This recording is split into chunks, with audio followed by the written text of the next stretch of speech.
नमस्कार मेरे प्यारे साथियों, आप सभी का स्वागत है अपना यूट्यूब चैनल बीके एजुकेशन में। साथियों, हमने पहला चैप्टर जो क्लास 9th का मैथ है संख्या पद्धति, उसको हम लोग पहले से उसके कुछ परिभाषाओं को पढ़ चुके हैं, जिसमें से आज हमारा अगला परिभाषा है जो 5 नंबर है, वो है अपरिमेय संख्याएं। अपरिमेय संख्याएं, परिमेय संख्याओं का चर्चा हम पिछली कक्षाओं में कर चुके हैं। जो आज हमें पढ़ना है वो है अपरिमेय संख्याएं।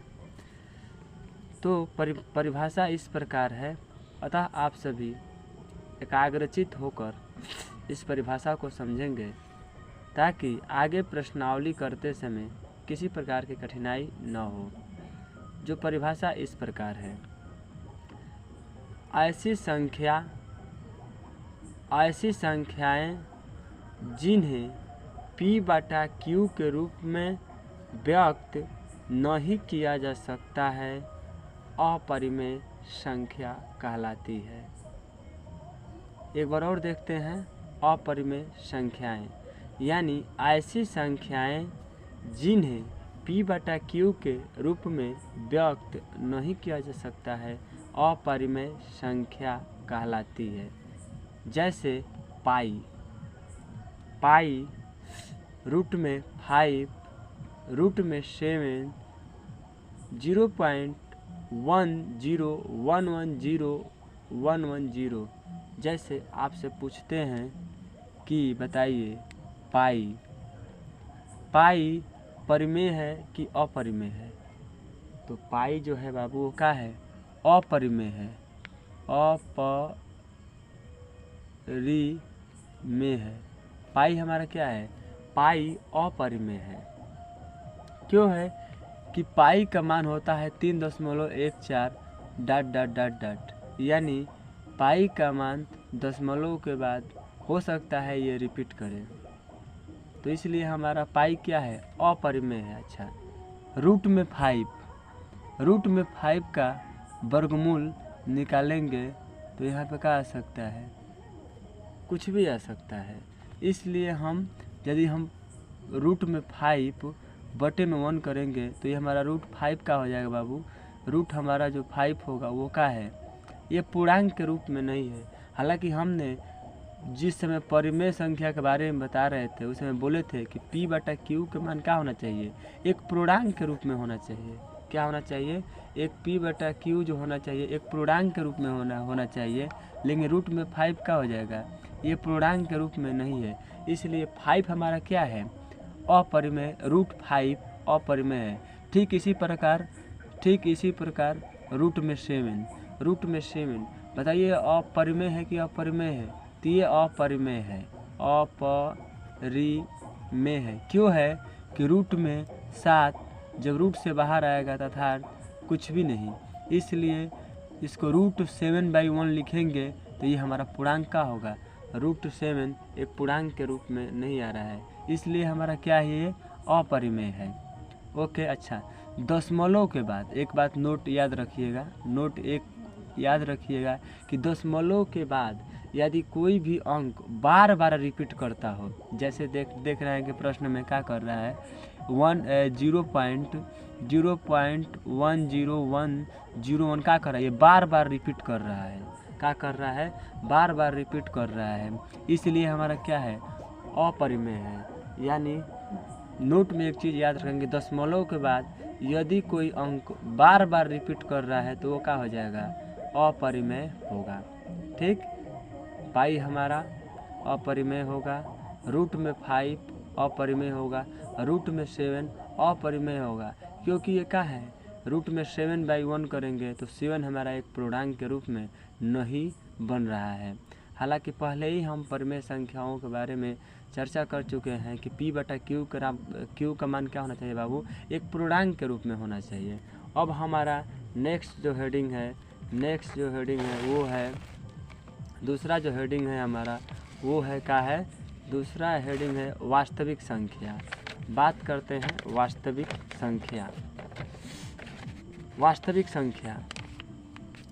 संख्या के बारे में बात करते हैं।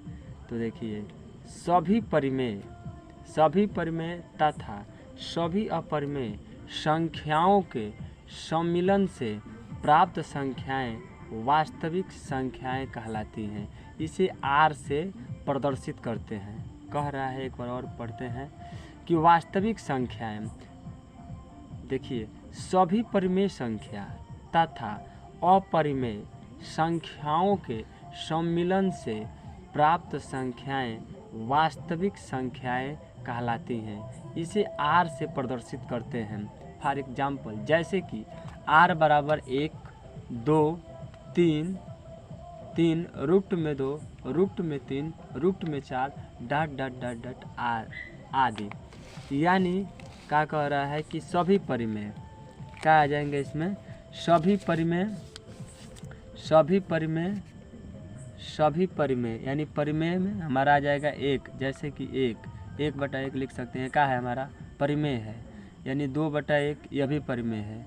3/1 लिख सकते हैं, यह भी क्या है हमारा परिमेय है। ठीक, तो वास्तविक संख्या में एक तो परिमेय आ गया। उसके बाद से कह रहा है कि सभी अपरिमेय, यानी रूट में 2 क्या है अपरिमेय है, रूट में 3 अपरिमेय है, रूट में 4 ये क्या है बाबू परिमेय है। क्योंकि रूट में 4 यदि रूट से बाहर आएगा यानी कर्णी से बाहर आएगा तो क्या बचेगा हमारा 2, 2/1 लिख सकते हैं। इसलिए हमारा क्या है, ये परिमेय है।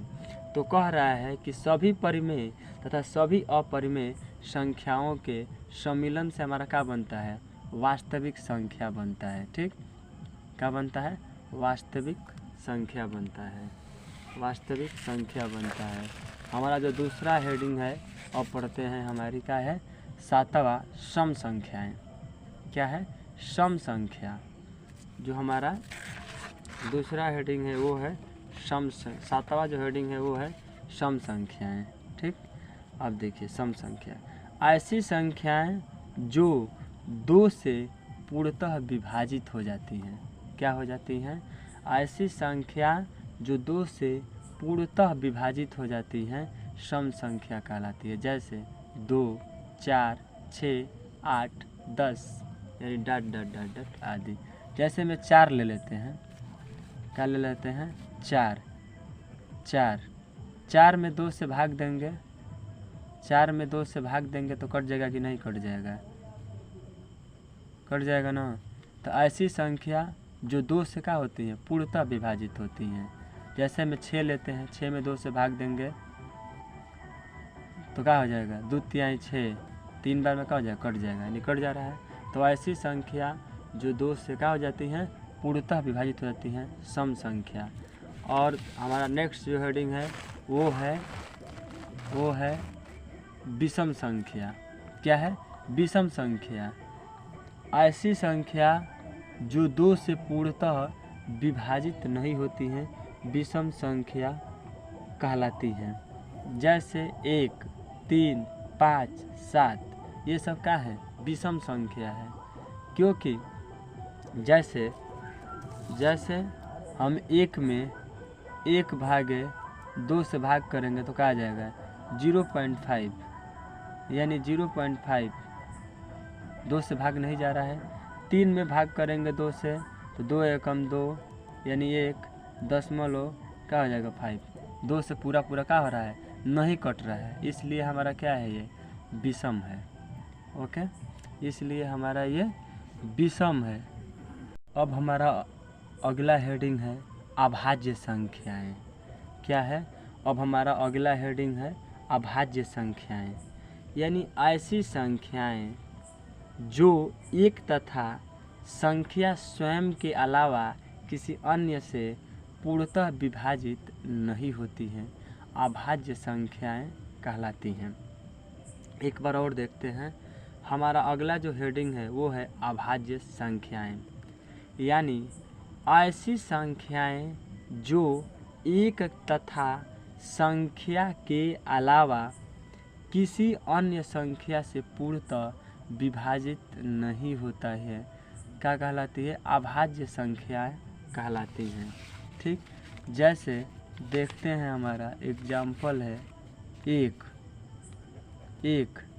एक किससे कट सकता है तो एक क्या करेगा, एक स्वयं से ही कटेगा, एक से ही कटेगा। और परिभाषा में भी यही लिखवाएगा कि ऐसी संख्या जो एक तथा स्वयं के अलावा किसी अन्य से क्या करे, नहीं कटे। तो एक स्वयं एक से ही कटेगा। जैसे 3 किससे किससे कटेगा, एक तो एक से कटेगा, एक अपने स्वयं से कटेगा यानी 3 से कटेगा। ठीक। 5 है, 5 एक से कटेगा और स्वयं 5 से कटेगा। ठीक। 7 यानी एक से कटेगा और स्वयं से कटेगा। ठीक। अर्थात एक और परिभाषा इसका लिख सकते हैं कि ऐसी संख्याएं जिसका केवल क्या हो, 2 गुणनखंड हो, जिसका केवल 2 गुणनखंड हो उसे अभाज्य संख्या कहते हैं। सिंपल तरीका से, जैसे मान लीजिए कि हम लेते हैं 11 कितना गुणनखंड होगा, एक तो एक ये गुणनखंड होगा, एक स्वयं 11, यानी 2 गुणनखंड हो रहा है कि नहीं हो रहा है। तो इसीलिए ऐसी संख्या जिसका केवल कितना गुणनखंड हो, 2 गुणनखंड हो। जैसे 13 लेते हैं तो 13 का एक तो एक गुणनखंड और स्वयं 13, यानी इसका कितना 2 गुणनखंड हो रहा है ना। ठीक। हमारा अब अगला हेडिंग क्या है, तब हमारा अगला जो हेडिंग है वो है, अगला जो हेडिंग है वो है भाज्य संख्या। भाज्य संख्या क्या है, अगला जो हेडिंग है वो है भाज्य संख्या। देखिए, जिस संख्या में एक एवं स्वयं के अलावा किसी भी संख्या का भाग जाए, अर्थात ऐसी संख्याएं जिसका 2 या 2 से अधिक गुणनखंड हो, भाज्य संख्या कहलाता है। कह रहा है कि भाज्य संख्या जिस संख्या में एक एवं स्वयं के अलावा भी किसी संख्या का भाग जाए, अर्थात ऐसी संख्या जिसका 2 या 2 से अधिक गुणनखंड हो, भाज्य संख्या कहलाता है। जैसे एग्जाम्पल लेते हैं हम लोग 4, क्या लेते हैं 4। अब देखिए 4 का एक तो 1 से कटेगा, एक तो 2 से कटेगा, एक से 3 से कटेगा, यानी इसमें कितना से, स्वयं से भी भाग 4 से। देखिए अब तो ये स्वयं से 1 से भी कट रहा है, स्वयं से भी कट रहा है और 2 से भी कट रहा है, यानी 4 का कितना गुणनखंड है, 3 गुणनखंड है। और परिभाषा में भी यही लिखवाया गया है कि ऐसी संख्याएं में एक अथवा स्वयं के अलावा भी किसी संख्या का भाग जाए। तो एक तो ये हो गया, और स्वयं के अलावा कितना 2 से भी भाग जा रहा है, कितना में 4 में भाग जाए। अर्थात देखिए, जिस संख्याएं जिसका 2 या 2 से अधिक गुणनखंड हो, भाज्य संख्या कहलाता है। यानी 2 या 2 से अधिक गुणनखंड हो, तो 4 का गुणनखंड कितना हो रहा है, इसमें 3 हो रहा है। एक तो 1 हो रहा है, 2 हो रहा है, 4 हो रहा है, कितना गुणनखंड हो रहा है, 3 हो रहा है। तो जैसे 6 ले लीजिए, अब 6 का गुणनखंड करिए तो 6 1 से भी कटेगा, 2 से भी कटेगा, 3 से भी कटेगा और स्वयं 6 से भी कटेगा। तो 6 का गुणनखंड कितना हो जा रहा है, 4 हो जा रहा है। ठीक। उसी प्रकार हम लेते हैं 8 का गुणनखंड कितना होगा, 1 से कटेगा, 2 से कटेगा, 4 से कटेगा, स्वयं 8 से कटेगा। यानी यह संख्या स्वयं से भी कट रही है, 1 से भी कट रही है और इसके अलावा अन्य से भी कट रही है। और परिभाषा में भी यही कहा गया है कि जिस संख्या में एक एवं स्वयं के अलावा किसी भी संख्या का भाग जाए, अर्थात 1 से तो जा ही रहा है, स्वयं के अलावा 2 4 से भी भाग जा रहा है, तो ये क्या है, हमारा भाज्य संख्या है। 8 हमारा भाज्य संख्या है। अर्थात परिभाषा यह भी लिखा गया है कि ऐसी संख्याएं जिसका 2 या 2 से अधिक गुणनखंड हो, भाज्य संख्या कहलाता है। यानी 8 का कितना गुणनखंड हो रहा है, 1 2 3 4, यानी 4 गुणनखंड हो रहा है। ठीक। That's all. आप हमारे चैनल को अधिक से अधिक सब्सक्राइब करें तथा शेयर करें ताकि अन्य वीडियो का नोटिफिकेशन आप तक पहुंच सके। जय हिंद, जय भारत।